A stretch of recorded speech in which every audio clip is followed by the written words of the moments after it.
Nigeria's former minister and renowned economist, Ngozi Okonjo-Iweala, was slated to be the new Director General of the World Trade Organization. But there was an unexpected obstruction in the process yesterday. In a last-ditch move, the United States representative at the World Trade Organization took to the floor to insist that South Korea's candidate remained a contender, and that Washington will not recognize Okonjo-Iweala as the consensus candidate for appointment as Director General. Based on this development, the General Counsel has shifted its announcement of the new Director General of the World Training Body until a further meeting, which had been fixed on 9th November after the United States presidential elections. What does this unexpected development portend for Mrs. Okonjo-Iweala and for other Africans who have been happily awaiting the formal announcement of her as the DG of the World Trade Organization? This video you're about to watch explains the intrigues and what happens next. Please watch.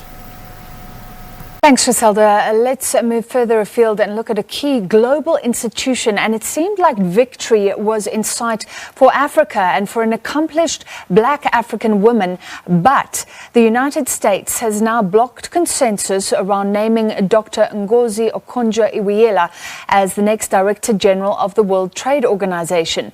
The Nigerian candidate was earlier recommended to the General Counsel of the world body, made up of 164 member states, after receiving key endorsements from the European Union, the African Union, Japan and China. The US insisted that despite those endorsements towards a consensus decision, the South Korean candidate Yoo Myung-hee remains in the race. This was Dr. Okonjo-Iweala in conversation with the SABC's Sherwin Bryce-Pease last week. You asked me, why am I the most qualified? Let me just say a very quick word. I'm a reformer. The WTO needs reforms. My reform credentials are clear. I have strong political skills to be able to bring members together. I have managerial experience from the World Bank. I've been a minister for 7 years, the longest serving finance minister in my country.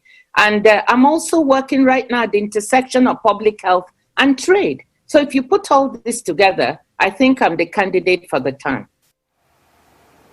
All right, Sherwin joins us now to explain developments in Geneva today. Sherwin, what a disappointment. So despite receiving key endorsements from a majority of member states, the United States is holding out. Explain how this process unfolded. Right, so in June, Francis, we had 8 candidates. That, over a process of months, was whittled down to 2 candidates, the Nigerian and the South Korean, early in October. Because this decision is going to be taken through consensus, there's a lot of consultation that happens.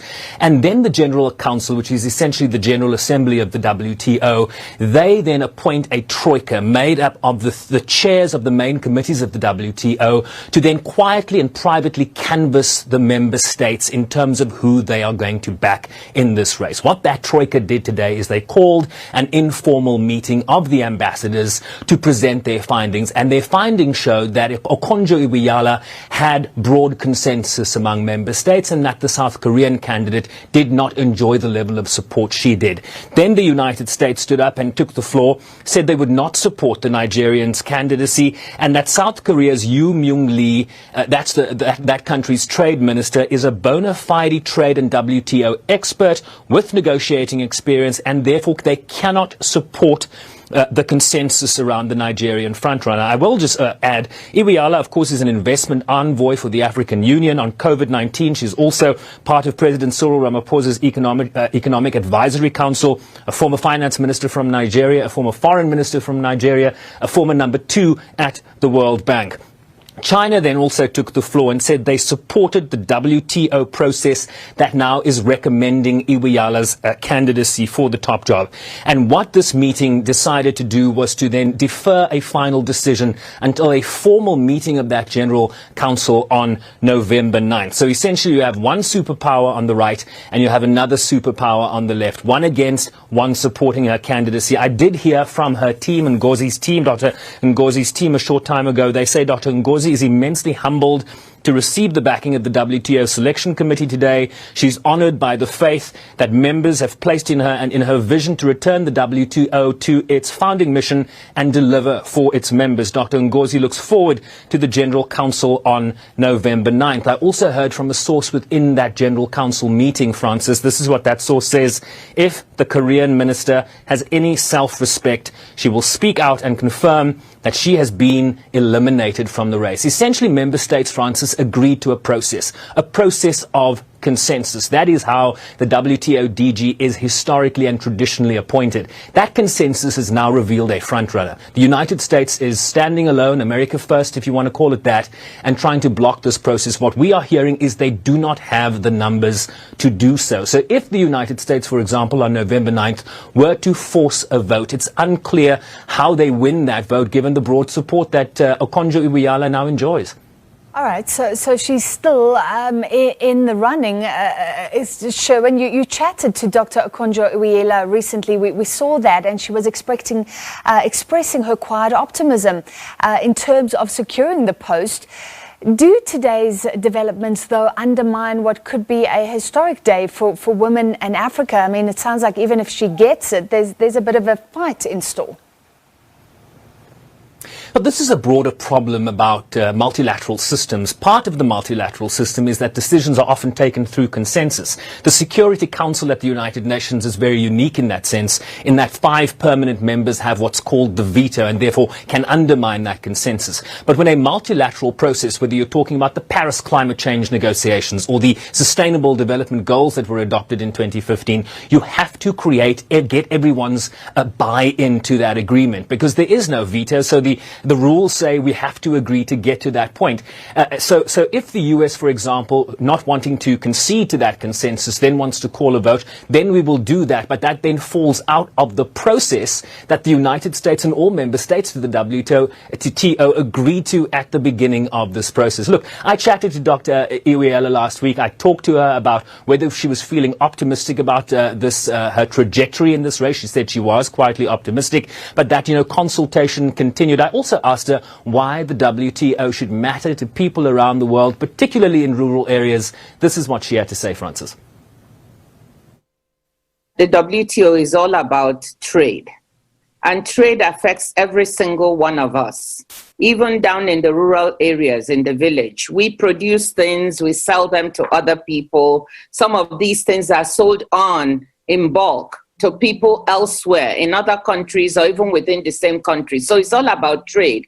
And trade is one of the means by which we improve our living standards, our economy. So to the ordinary woman and man in the street, if you're talking about trading in goods that you produce or buying other goods, that's what the WTO rules underpin. And that's why it matters to the person on the street that this should work. And I just want to say that, the WTO's rules also need to be upgraded to digital economy, the green economy, and it needs new rules to underpin micro, medium, and small enterprises and women in trade.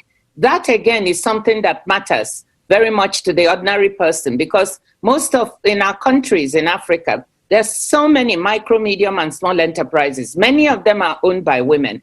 And if we can get them to produce more, trade more, and be part of the regional and local supply chains, people's living standards will improve. That's why the WTO matters.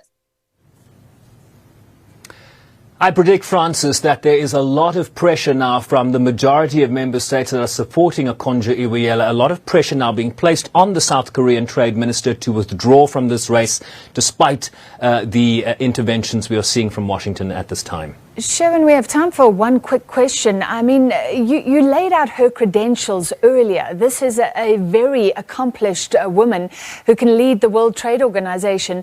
The U.S. blocking consensus today, do you think that could be seen or would be seen as racist, or at the very least, resistant to African excellence and African people in positions of power?